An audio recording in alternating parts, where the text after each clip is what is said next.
this Fireside chat on best practices on how to build resilience across multiple sectors. Thank you for your time this evening. And my name is Eamon Keane. I'm Head of Cyber and Innovation at the Scottish Business Resilience Centre. And I have the pleasure of introducing the following panelists. Representing industry is Tim Harwood, the Chief Exec of SIKER Cyber, an organisation that focuses on industrial control systems and IT audit, and also some specialist training in the cyber and other arenas. Representing a professional practitioner and accreditation body is, I'm delighted to welcome Rich Stevens from Asus. He's Director of Education at ASIS UK. Delighted also to welcome Carol, a Workforce Advisory Service, Carol Brooks, a Director at Platinum 3. And finally, and by no means least, Peter is going to act as moderator to keep us in check. Peter's the co-founder of Cybersecurity Workforce Alliance, the CWA. It's an industry and community focused on closing the cyber skills gaps globally and other key issues. Peter is also SVP of International and Partnerships for IQ4, a technology company that has platforms for workforce skills management and talent development. So Peter, I'm going to hand it over to you.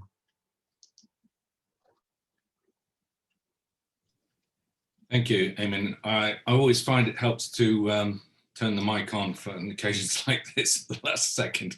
But look, I'm delighted to be moderating this panel because the breadth and depth we have here in this great challenge is ideally suited to put forward ideas and responses from different perspectives. So I think we're going to get into some really good takeaways for the audience at the end of this. So let's start with the problem to set the scene. So it turns out, they say, cybercrime is more lucrative and easier with less risk of being caught than the drugs trade. Who would have thought? So losses in 2021, predicted by Cybersecurity Ventures, is around 6 trillion, growing to 10.5 trillion in 2025, with unfilled cyber jobs growing from 3.5 million to 6 million in the same time. This is a massive challenge, as we all know, so it requires a necessary response. So let's learn from the panel how we can build resilience across all sectors. It's a really key word. Most people talk about cybersecurity or risk. What we're all after really is resilience.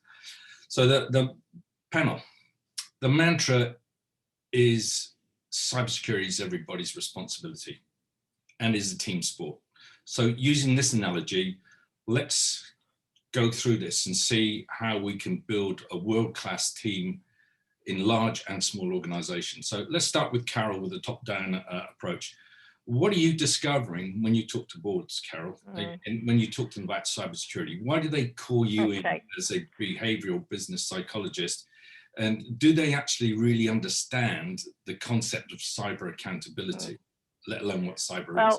I think if we're talking about resilience at an organizational level, it has to start with the board. It can't start bottom up. It has to be led. It has to be strong leadership. But when you look at any board, I think there are certain things need to be in place in order for you to, if you are looking at the board, for you to be assured that they have the right level of accountability around cyber, as well as everything else around the business priorities. So, for instance, we'd be looking at the culture that the board were creating and leading on. I know that you might want to explore culture a little bit later on in the session.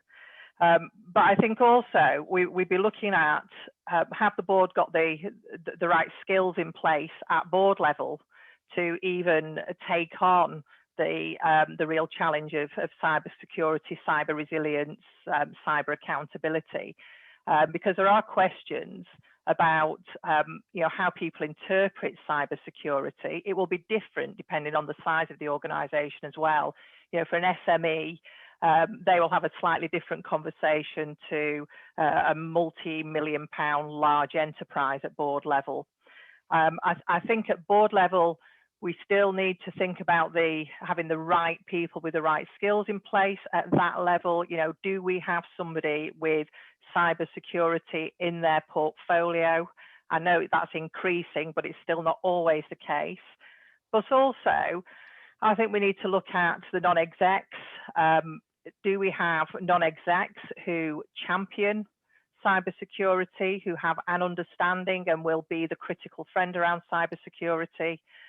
So we've got to look for that balance to ensure that cybersecurity doesn't drop down the priority list, because it's sometimes, I think it can be seen as, oh, it's for the specialists to do in that corner of the organisation, and it's not necessarily for board. And then, yeah, I could go into, you know, all the things around the disconnect you get between boards and the exec team, and then team leaders and middle management, and the challenges we've got around communication between those different teams in the organisation. Let's come back to you. Let's come back to you a bit later on that. Okay. Because we set the scene that if this is a team sport, you need managers in place that orchestrate the players, and everybody's got to be on the same team sheet and singing the same songs, as it were. So, but before we go any further, let's put it to the audience that there is a chat line here, and we have somebody at SBRC who's going to be collecting the questions, and we're going to try and spare some time towards the end of this to take your questions. So this is kind of the people for the people. And you know, please join in with us and make this an interactive event, even though we're dealing with the panel initially. So you spoke about the board needing to be involved with this and setting the scene, but you also mentioned that you need people with responsibility and being educated at that level. But I'd like to just at this stage to say, well, we tend to talk when we're cyber savvy about having playbooks. So just want to turn the question to Rich and say, Rich, you got this military background, and we've previously discussed, when I've met you in the past, the importance of practicing for battle scenarios. And so what's your advice in the commercial sector? Where would you be putting this in front of the boards, the fight like you're gonna, practice like you're gonna fight type analogies? Can you give us some background to that? Absolutely, Peter. Yes, and like all good sort of team sports, it's in the practice where the real skills are honed and where the performance is then actually really refined. And so the military have a process called ROC drills, or rehearsal of concept, and this is before operations, where they actually step through the whole operation and test it. It's an approach called wargaming, and they look to identify weak spots in the plan, anything that might cause them a problem in the future, and they look to take action or identify the issue at that point and take corrective action in that safe space, that safe practice environment, so that when it comes to demonstrate those skills for real, you've mitigated as many of the challenges and issues that might come ahead of time. And so I think that's a really good analogy for looking at the value of rehearsing and preparation for business resilience and for cyber resilience. Because if you look at the range of threats that a modern organization is faced with, it's everything from targeted ransomware, criminal breaching of your systems looking for data, it's malware that's just generally circulating out on the internet that might be an issue for your system. So the likelihood that an organization is going to face a cyber incident is probably quite high, and therefore investing in your technical defenses is great, but to maximize that investment, you also then have to prepare your team, make sure that your team is ready to respond in the most appropriate and efficient way, and that's where exercising playbooks, rehearsing is a real investment that an organization can make that will pay great dividends further down the line. When an incident when an incident happens, the team just knows how to respond. It knows the types of actions it should be taking. It enhances the organizational confidence that it will be able to respond correctly to an incident and manage an incident well. And it allows a faster, better response as well, a better quality response, because all those possible potential issues that have been identified as part of the war game or the rehearsal can be anticipated and can be dealt with at speed during the heart of the incident. So it's a really significant investment, but one well worth making. Yeah, absolutely. And I was listening to a program the other day, and people had playbooks, and you'd be surprised who didn't turn up when those playbooks were actually opened. and therefore how could they really respond in a true instance? We're going to come to that a bit later in my questions, but you know, can I just, Peter, can I just add to what yes, of Rich course. was saying, because they clearly to actually exercise and go through scenarios is absolutely key, that rehearsal, because you're trying to get things as perfect as you can, and it is about the people. But even coming back from there, I think there's something around really challenging ourselves about how we think through the skills that are required in the first place, and are we engaging in workforce planning in the best possible way from board level throughout the organization, throughout the business. Because I know that just from experience around workforce planning, that it's very easy for businesses, for organizations to just get caught in a loop of doing the same old, and not having any kind of future focus about the skills they will need in 1 year's time, 2 years, 3 years. So I think that there's the whole piece about just prioritizing, taking time to really future-proof the workforce, and then you can make sure that you're actually exercising the right skills when you're going through that gaming. That was all I wanted to say. No, they're good points, because you know, you carry on doing the same old things, you get the same old results. But with the dynamics of the world we're living in, with the threat landscapes and everything changing, you know, if you're not up with it, if you're not practiced, you're going to be in trouble. Yeah. So just come back to Rich, because I wanted to position a question with you. Is you know, most people listening in, Rich, would know about, say, ISAC or IRC squared, but you come from this from a different perspective. So what makes Asus different to those organizations that are purely focused on data? Yeah, absolutely, Peter. So Asus approached this from a broader holistic point of view, and they've developed a concept called enterprise security risk management. And that's using sort of the fundamental principles of risk management that many businesses are already familiar and comfortable with. And they've transposed them into a security setting. And it's a different frame of reference. So it's looking at the broad spectrum of risks. It doesn't necessarily limit itself to a cyber security risk or a physical security risk or an information security risk. It looks at the whole threat landscape, and is a way of engaging the business in a security conversation about looking at the business's key assets, about prioritizing those assets, and then building a security environment to protect those assets. So it's a slightly different sort of risk-based frame of reference. And we find it brings a lot more richness to the conversation, and it engages the business in a slightly different way. So instead of being the traditional sort of corporate cop view of security, it's much more a business partner, part of the organizational aspiration to understand the aims of the business and contribute towards them. So our approach is a slightly different frame of reference. Well, yeah, I tend to look at it in the way that perhaps Tim would do, and come to Tim in a moment. It's about physical security as much as anything, but in the physical world, you've got operational technology, which tends to be separated from IT, but it's in a chain of command, and you know, things can happen. So you need to look at everything here, and of course, people security, people pressures under insider threat and things like that come through. So, Eamon, just wanted to go back and reflect on something Rich was saying about the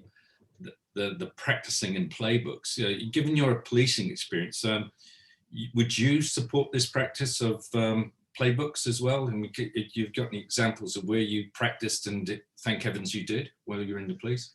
Well, I think in law enforcement and military, you know, we're used to crisis management and dealing with, you know, major incidents. And I think we need to transpose that into the virtual space when we see a significant attack on an organization. And I call it the golden hour, the first initial, what are your priority actions? And I think, you know, what is resilience but practice? And I think the more I know it's difficult to abstract, you know, board members, C-suite, you know, heads of department and other roles within an organization, but I think it's important to take time out and practice and you know, the what if scenario, what do we do? You know, staying calm and those initial priority actions, like you can't communicate with your staff, you can't communicate with your customers. what do you use as an alternative media? And I think by using the relative toolkits and rule books, I think you become slicker and you've prepared for the what if scenario. And you've got Can I just jump in on that? Because I mean, you are leading amongst other people in SBRC, you know, the development of resilience across, especially SMEs in there, because they, you know, big organizations can put in things and still fail, but the SMEs need help and reflected. So what's SBRC doing to help advance organizational cybersecurity and maturity in this area? Well, some recent initiatives, we've been running an exercise in a box program using the NCSE cyber exercise in the box. So we've reached out to about 140 organizations of all sizes, really, in regards to practicing. One of the scenarios is a ransomware business email compromise. The other is working from home, and to work through that over an hour and a half in regards to the crisis management around that allocation of roles and what you do. And that's been very favorably received. We also have a Scottish Government initiative in regards to an incident response helpline, because I think what really works well in Scotland is the collaborative approach. And there's no silver bullet. You know, we're here to help, and there's lots of professional help within the ecosystem in Scotland. We also are doing some exec ed training, and that's been led by Kieran Martin from the NCSC in regards to, go back to Carol's point, in regards to making sure that, you know, the cyber posture, the cyber culture within an organization, it's being driven from the top down. Because as Carol said, it won't come from the bottom up. So we need to do everything to encourage that culture, you know. So we also, just today, actually the Cyber Scotland portal was launched with a range of toolkits and guides for all the most prevalent attacks. Everything from Zoom conferencing right through to DDoS to ransomware. And I would encourage people to look at that. This is Cyber Week, obviously, and there's 140 events. So the collaboration and community piece is very strong in Scotland. And I see various members there in regards to Scotland IS and various other organizations on the call. We also have launched a Digital Boost program where we're reaching out through our cadre of pen testers to do a bespoke IT audit health check for companies. So we're trying to encourage that ethos of cyber resilience within organizations. Excellent. So some people in Scotland, organizations in Scotland have got somewhere to go where there's best practices in tone of what we're speaking to today, is that education and other things. So let's turn to Tim and get some experience around industry. And when we're talking about playbooks and when things happen, you can get your playbook out and respond to it. So can you recall an instant response that sort of went badly wrong because they didn't get the playbook out and hadn't practiced? Can you give us something like that? And not just it was this organization, what were the implications to that organization as a result of not being prepared? Yeah, sure. I mean, that it is an interesting point where you look at some of the more historic cases around sort of like the Target breach in 2013. You know, for example, they knocked on the door several times and realized they couldn't get in. And Target actually had some very reasonable procedures. However, when it ended up that the bad guys, the adversary groups, decided that around about Black Friday that year, you know, most time, or the time that you need all of this critical data from people's credit cards, etc., and there's millions of dollars being processed, they actually went through a refrigeration contractor. And because everybody was extremely busy, nobody noticed this stuff coming in, and they exfiltrated, depending on who you talk to, more than between 50 and 75 million people's data. And as a data breach, that was really important. They had a playbook. The problem is it was on one of the systems that nobody was using because everybody was focusing on Black Friday. So it was proved when they actually had the Senate Commerce Committee meeting to take a look at this. You know, they showed that at each of the 7 stages of the kill chain, Target were aware or made aware of what was going on, and they potentially could have stopped it at each of the 7 stages. Yeah. That was missed, shall we say. So that's something that went wrong. Give us an example, if you will, of something that went right and what happened to that organization as a result of being well prepared and practiced. Yeah, obviously we learn from those things, and unfortunately it's a bit like safety, where we have to learn from incidents. The issue between safety and the cyber incidents is, perhaps in the olden days,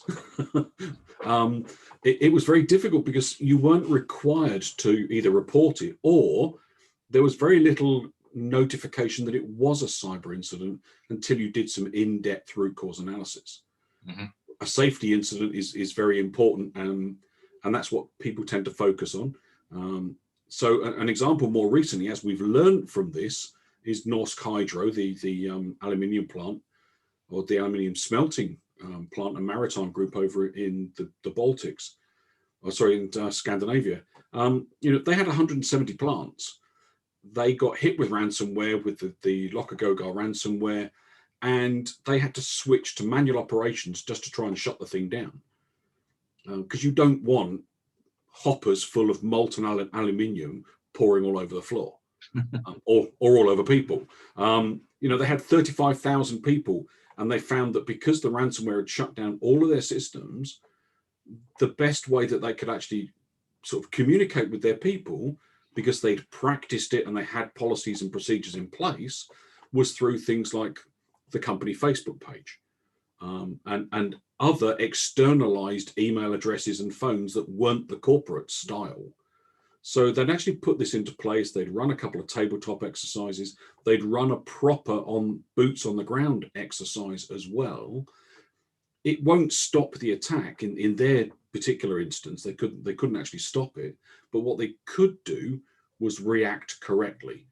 And I think that's the big thing around the playbooks. And Rich is absolutely right. You do train, but realistically, as the great military saying says, no plan survives first contact.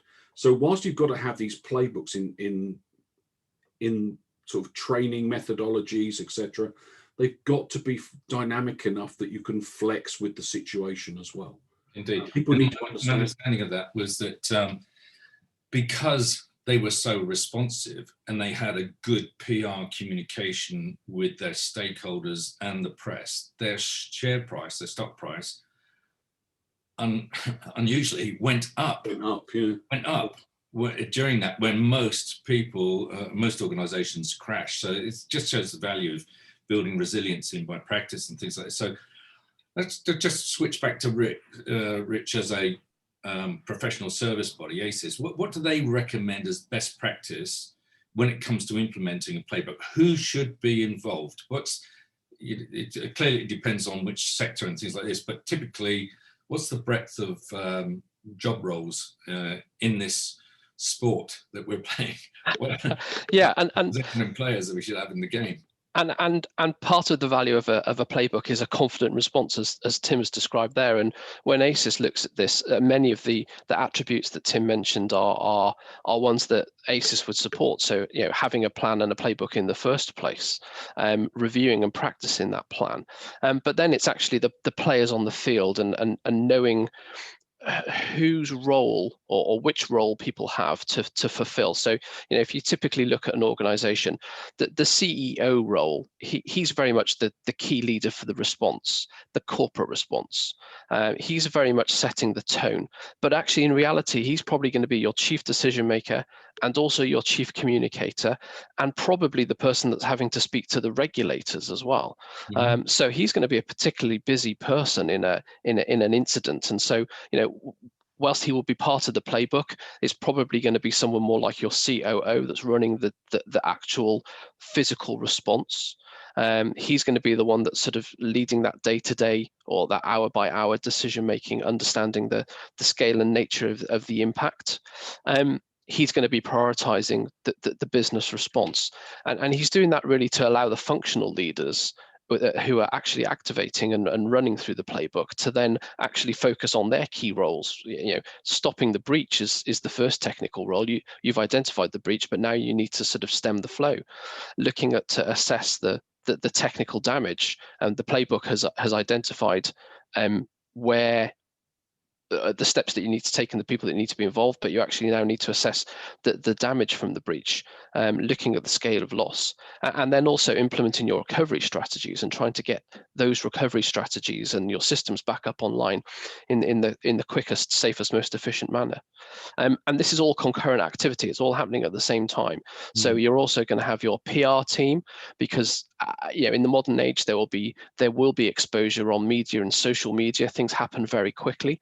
That will either be because of a client interface, because somewhere along the line, maybe one of your clients or a customer has been informed that there's an incident that you're managing. Sometimes it's your own staff as well, and sometimes innocently discussing these things on social media that's picked up by the different sort of social media websites. So you're going to have to deal with the media response as well.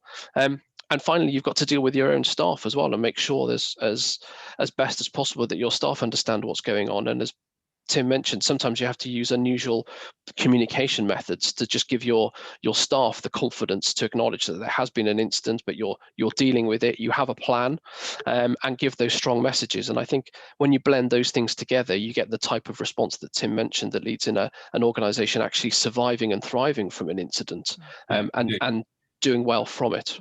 Yeah, so I also I've heard of incidents where you had HR involved because it's been an insider threat, and if somebody was walked off the floor in an indelicate way, the social media context would get out and it was out the bag, and then the share price could crash and things like this. So it's a very sensitive thing. Yes. But suddenly chief executives have got to learn, be educated in what's this. So Carol, you got a point on this? Well, it's linked to both what Richard said and actually a little bit of what Tim was saying before that, and a question that came in.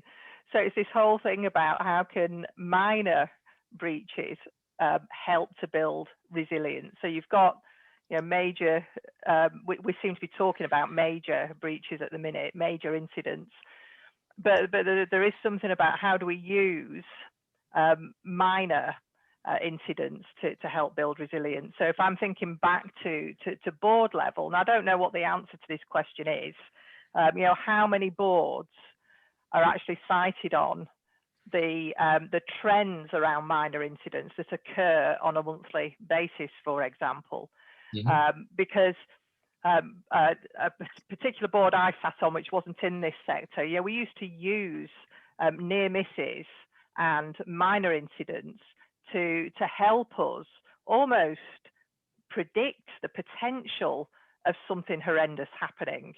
And we use those minor incidents and the trends that built up over time to help us begin that rehearsal in a less structured way, if you like. So there'd just be that conversation at board level.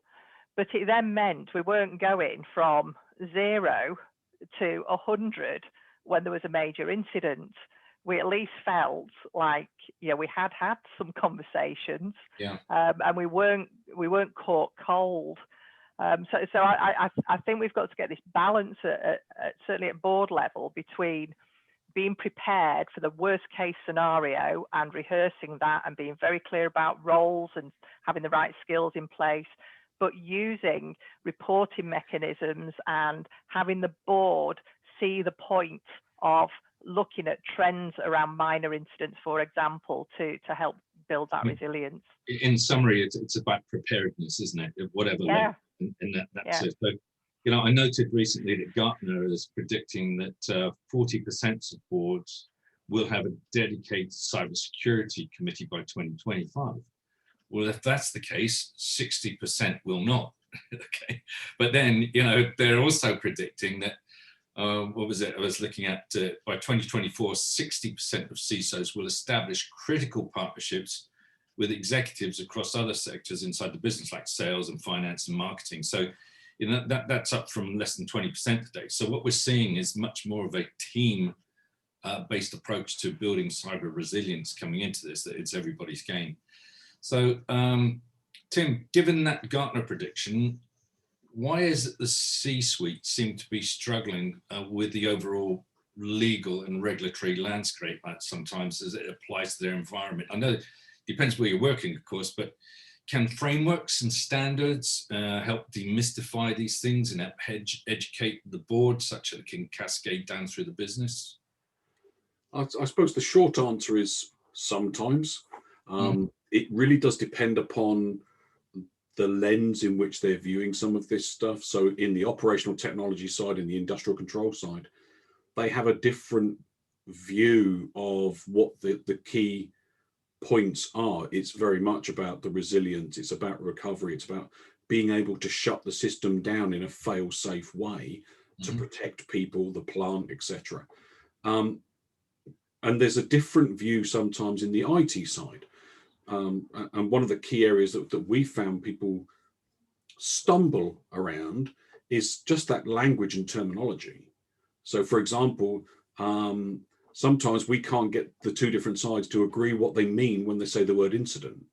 And if you can't agree the word incident, how are you ever going to effectively responding to one? You know, so I think that point around some of the standards have very good attached glossaries of terminology, but getting especially where, as I say, where we work in the operational side, getting the view from the other side of the firewall, whether it's IT or OT or physical or facilities management or business management, so that they understand what you mean is critical.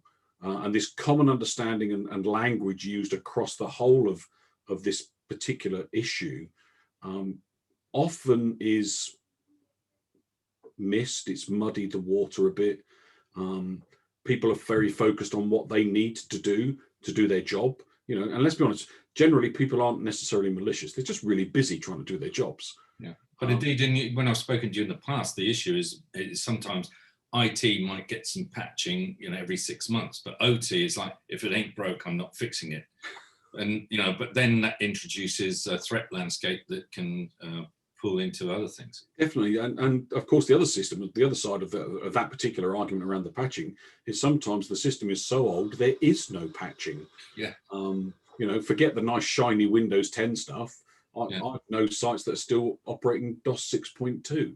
Yeah. So this comes back to the point around skills. Sometimes the actual age of the system is sort of aligned to the age of the people retiring that aren't actually being filled or backfilled by the younger generation coming in, because it's just not a system they're taught these days. No, indeed. You know, skills and talent development is core, skills management is core to what we do on a daily basis. But, you know, it seems to me that there's a lot of work still needs to go on at the board level, but it's pointless just having the board trained. So, Carol, you know, it seems to me it's got to be a cultural shift.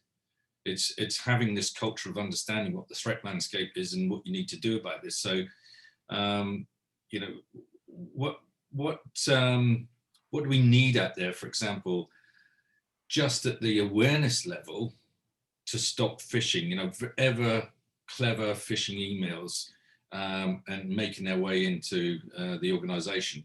And I've probably got a follow-up question to this, but is this much of your work that you're doing out there?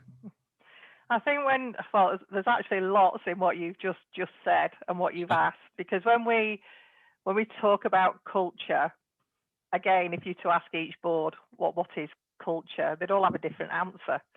But from a psychology point of view, we always focus on behaviours as being that manifestation of culture.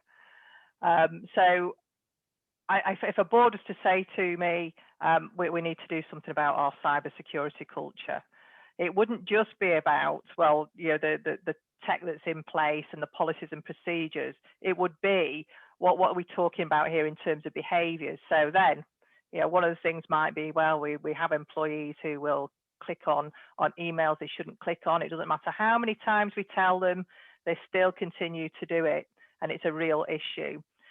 Well, if it's a real issue, we need to actually start to ask questions. Why are they clicking on those emails? And we can give knowledge and we can impart knowledge about, for example, a current round of phishing emails that are out there. But we also need to get people to think about what they are doing when they click on emails. And what we know is that phishing emails are linked to really what people would term social engineering, I guess. Yeah. And they tend to arrive on the back of something that might be current topic in the news. We'll have all seen the stuff that's gone around linked to COVID over the last 12 months, which encourages people, because it's tapping into something quite emotive and personal, they're more likely to click on a bad email and give away personal information if that email is trying to say to them, I will make things better for you, and I've got a good solution. So we need to share the structures and how these emails are built up with employees, so they understand the impact an email has on an individual. It's all about, what does the email make you think when you click on it? What your thought process is? How does it make you feel? What emotion has it grabbed when you've seen that email? And what is it making you do? Yeah, but is it just that personal, that it's to the individual, that that you're going to get this phishing email, it's going to do this? But surely not a lot of awareness training I've seen actually brings in the implication and the impact on the business if they do get it wrong. Yeah, I think we've got to look at it. Part of education as well. Yeah, we've got to look at it at all these things at different levels. So you've got the whole business organization level. You've even got you could work with teams on this, and then you've got the individual.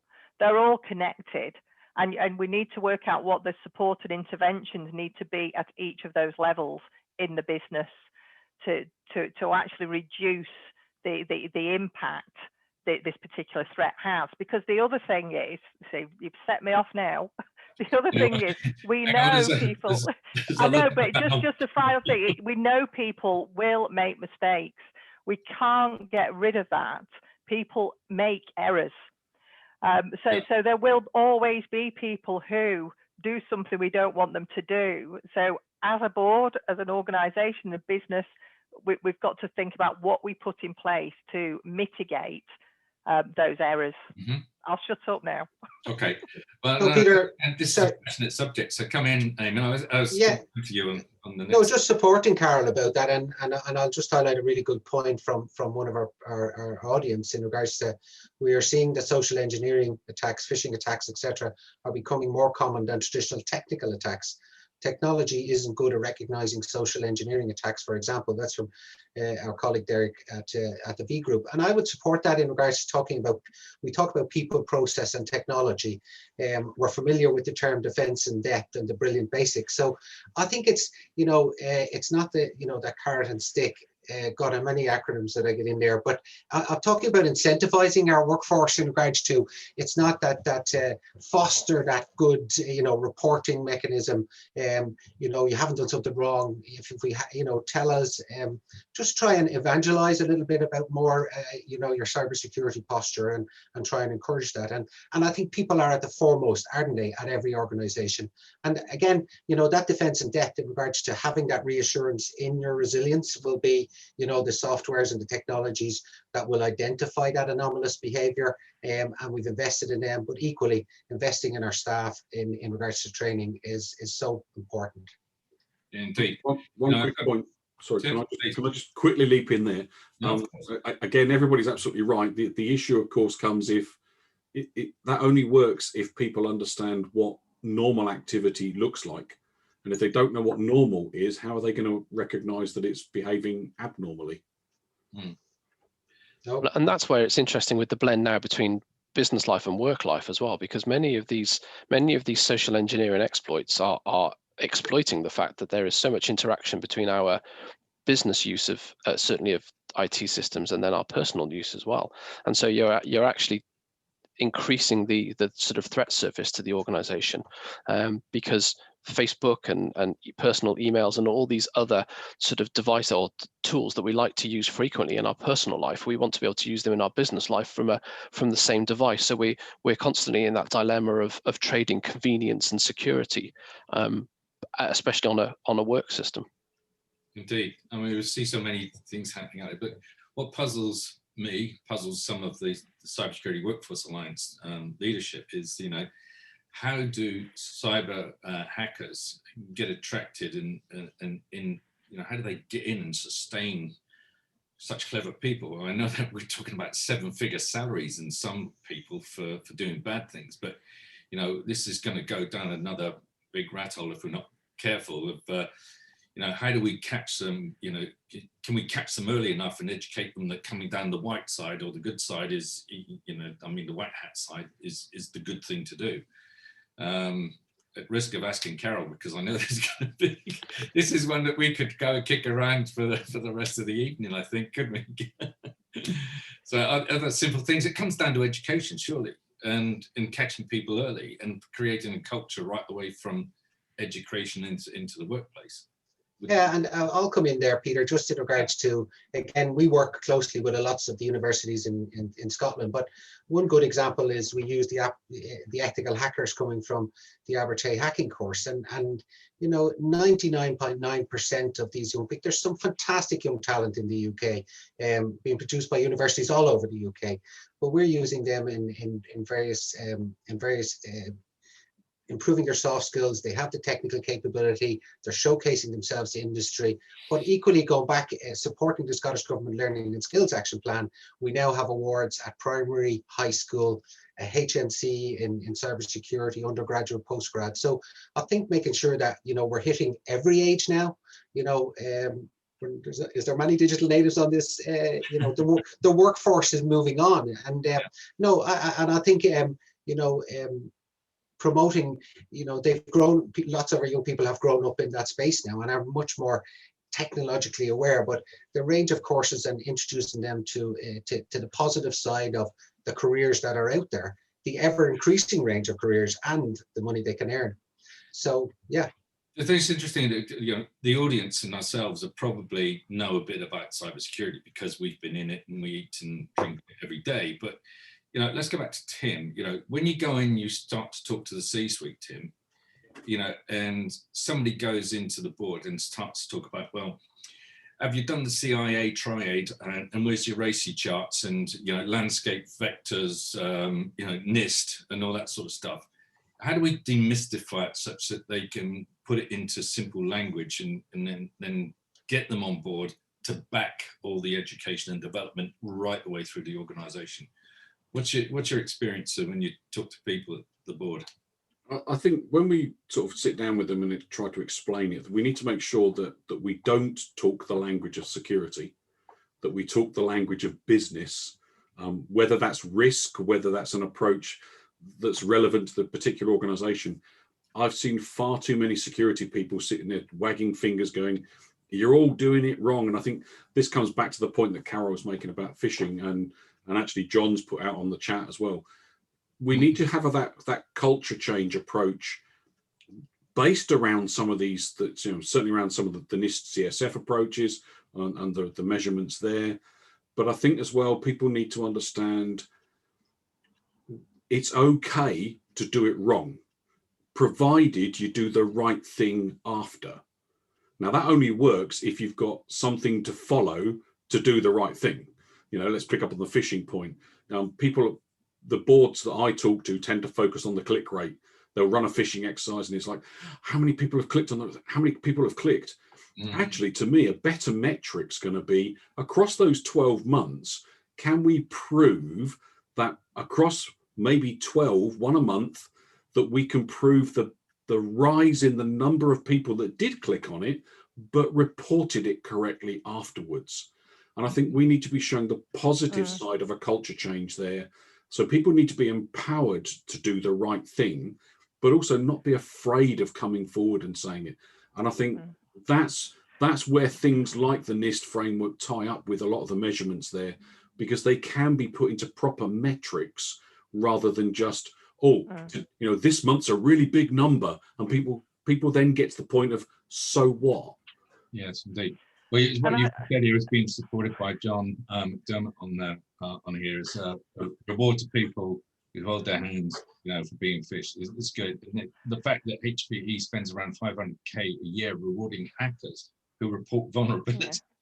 I mean, that's So can I it's just a add a perverse little way bit? of doing things, but it's, you know, it's whatever makes you safe, you know. I just add a little bit to that. It's just reinforcing it really. It's all about positive reinforcement. We've got to reward the positive behaviours, and I think for me that brings in the role of supervisors, managers, team leaders, because they are in a perfect position to be able to reinforce that behaviour through positive feedback. Yeah. So we can have the measurements and the metrics, but we have to find a way of engaging workforce in dialogue about these things as well. And that will start to, a couple of people have referred to, they might not have used this phrase, but it's almost like the blame culture that people are picking up on, but it's dialogue that's going to get rid of that as well, so that people feel okay to say, I did that today, I didn't mean to, but then learning from that. So it's just reinforcing what Tim said, really. Yeah, okay. So it's let's imagine that you're going into a board meeting. Let's put this to Rich, is that, you know, because we know from our discussion here that yes, it's everybody's involved, and you know, you've got to teach people about phishing, but it's also got to come back to the board. What are the sort of 5 key things you would recommend a board to look at? You know, whether it's physical security, whatever, you know, identify your assets. What do they need to lock down and get under their control for a resilience response? Yeah, absolutely. I think first of all, it's critical that an organization understands the assets it has, which might be attractive to a hacker or a criminal enterprise. And in doing so, understanding the cost that they may incur if they lose those assets. And I think that's really helpful in focusing a board's mind. We talk a lot about data, but when we start talking about the price per record lost for a data breach, or the size of the GDPR fines that are now applicable, I think for me, talking to the board about, you know, protecting those assets and understanding the impact that they will have if they lose them is very often a really nice focal point to start the conversation off on. I think also discussing with an organization that this is a continual evolutionary constant vigilance battle. So cybersecurity is not a one-off. It's not a golden bullet. This is a continual process that they're going to have to go through. And picking up on Carol and Tim's points earlier, it's global. You might be a small medium-sized enterprise in Aberdeen, but actually the nature of threats that are out there that may be targeting you either consciously or accidentally is huge, and those threat actors may not actually be anywhere near your particular location. And I think that helps boards sort of picture the threat environment in which they're trying to operate their business in. There is a saying, it's a little trite, but I think it's quite true, that, you know, the organization has to be lucky every day. The cyber criminal only has to be lucky once. And I think there's a huge element of truth in that. And I think that helps focus boards' minds. I think you have to realize that you might also be a vulnerability to someone else, and boards often are inward looking about my organization, but as Tim highlighted with the target hack, you can actually be a vector for an attack upon someone else, and you can introduce a vulnerability to someone else. And then the last point I had sort of jotted down was that most breaches are facilitated by an employee, normally accidentally, and it comes back to the social engineering point. You know, there are some very sophisticated targeted attacks out there that look to exploit systems and organizations, but there are an awful lot of attacks out there that are facilitated by the actions of employees, very often unwittingly, in introducing the threat vector into the organization. And again, boards sometimes perceive that there's a bogeyman out there targeting them specifically, as opposed to actually there are a range of threats out there that might just land on your doorstep by bad luck or someone's unfortunate clicking on an email. Yeah, it depends who you listen to. 79%, 91% of breaches came from phishing attacks and all that sort of stuff. And I see some comments here. I'm conscious that time's sort of slipping by. We've only got 9 minutes left, and I want to be courteous to the audience that have been kind enough to put some of their thoughts up. So if I may, John, nice to see you involved in this, and it's a good way of paying people that have got forensics white hats on to actually come and have a look at you and things like that, which is really good. Gordy McDonald, boards rely on business and business is driven by reputation. Clearly, that's the big ticket for them and their shareholdings if they're gone. So, you know, the other point, very good, John. I was about to say that too, that, you know, the topic you just brought in there, Rich, was about supply chain. And the further that supply chain reaches, the bigger the threat is. And certainly we're seeing in the USA, at least, 370,000 vendors in the defense supply chain need to become CMMC accredited to actually say, I've got all of that sort of stuff covered. So we're going to there. So that's just John Blake. Thank you for putting this up. Very important that the board react to minor cybersecurity issues. Well, that's the point that Carol was making, is that it's getting there. And that practice makes perfect from being able to respond to minor stuff. Tim Canning, playbooks. How would you suggest the playbooks are actually carried out? Often the only place ICS exists is on the operating site where the IR activities may well cause disruption. So, well, what you're bringing there, Tim, is it's the holistic view of, it might be on, let's say, an offshore site or say a power generation site, but other things happening there. If you want to think about that in a moment, the panel come back to that. I just want to be courteous to these people. Derek Rose, we're seeing social engineering attacks and phishing attacks are becoming more common. Yes, I think we've kind of addressed that. Yes, you're absolutely right. It's what Carol was saying about less technical time. And I do agree with you, building the effective human firewall. We always say that you know, humans are their first line of defense. And that's certainly what we're doing in the Cybersecurity Workforce Alliance. We've turned out 6,000 alumni so far. They go to interview and they're getting fantastic jobs for having run the virtual internships, because the first thing they're deeply cyber aware. And that's your first line of defense, and it makes them attractive. So that's one of the things to do. Business reputation on there, yeah. Community memory must be encouraged, and that's good.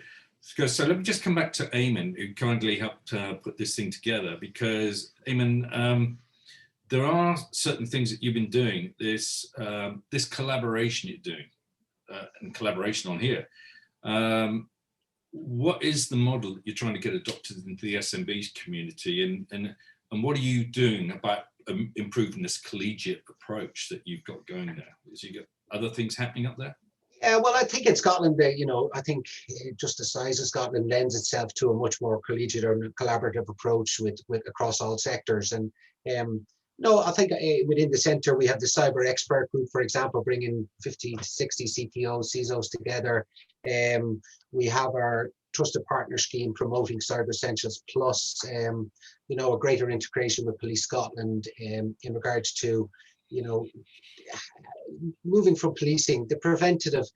I think in regards to crime, cybercrime is one of the most difficult areas to prevent. To investigate, because it's borderless, because it's non-jurisdictional. We mightn't have you know, good relationships with law enforcement in another jurisdiction. So, you know, and it could be ghosted through 3 or 4 different countries. So it's difficult for law enforcement and the agility to investigate. So prevention for me is the key. So greater integration into getting out there and sharing that preventative ethos across all sectors. And, you know, all facets of cyber resilience, playbooks. I've mentioned our exercise in a box and webinars. And again, you know, to try and encourage that reporting and go back to that, you know, positive, put your hand up if something has gone wrong. There's a community here to help. And I was listening actually to the CEO of CPAT this morning, who was popped or attacked on Christmas Eve in regards to a large intrusion. And again, one of the learnings and the debriefing from that were, you know, go out and help and get different, seek different opinions in regards to getting help. So that's what we're trying to do in Scotland through the centre. We've, again, through the portal release today, Scottish Government, law enforcement, and most importantly, I think in this area, law enforcement needs the assistance of industry. And there's such great talent out there in industry who are only willing to help, and it's actually harvesting and harnessing that in the right way. Yeah, I'm really quite impressed by everything you're doing up there. So when COVID's gone, I'd love to come up and visit sometime. But we'll get you a glass of whiskey too, Peter. Right, that'd be very nice of you. Tempting. We've got 3 minutes, but we were fortunate enough to actually talk about this a bit before.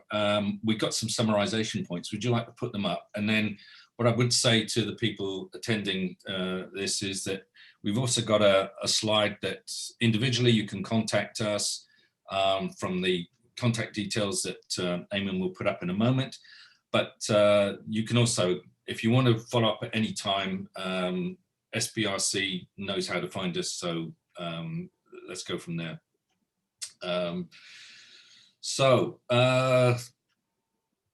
Yeah, we certainly, the first point really is when people get hit badly, then they tend to react. But it's better to get educated and better prepared before this comes through. And, you know, it's something that we need to encourage the CXOs to concatenate right down through their business and into their supply chain. But they need to move quickly. And this is a long game. We've already seen from Gartner that, you know, there's, you know, only a certain number of organizations that will be having cyber-centric boards or cyber responsible boards and have their vulnerabilities there. So education.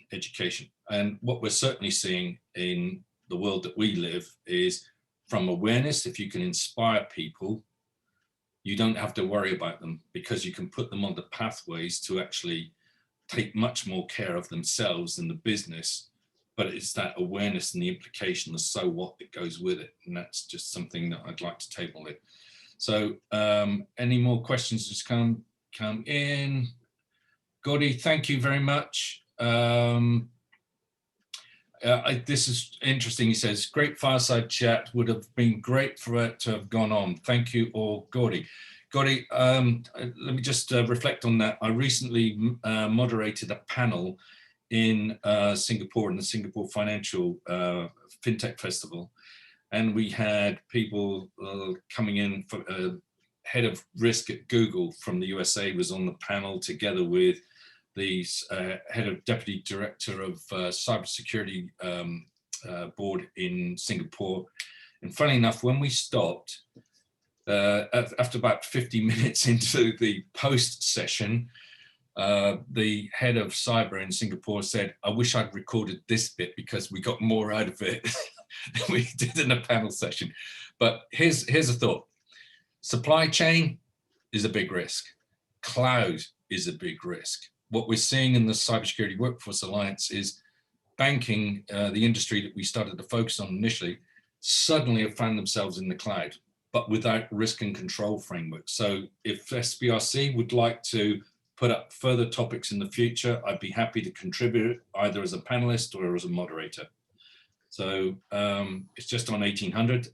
Let's go around the table. Any last points? Let's start with ladies first, Carol. Thank you. I have nothing other than lead from the top. I think that's where it's got to come from. Good. Tim, you're nodding. Totally agree. Leadership is key, different to management, of course, but also really do fully understand what it is you're supposed to be securing. Yeah, indeed. Rich? I can't beat two of those. I agree with both of those points. Yeah. Amen. Thank you very much for organising this, and as I say, thanks for having me. You know, one quick point, Peter, just to some of the chat there in regards to EIAB, the incident response, our exec ed training, they're all free initiatives. Please come and join us. They're all free, and particularly for SMBs. You know, 342,000 SMBs, you know, playbooks will help the big, but certainly the smaller. Please come and join us. Indeed. Well, with that, I don't know whether we want to let them go and carry on for 5 minutes, but look, my personal thanks to you for helping me put this together, and thank you for the opportunity to share this hour with you. Thank you, everybody. Thank you. Thank you, everyone. Thanks everybody for turning up. Turning off. See you soon. We'll catch up another time. It's a wrap. It's a wrap.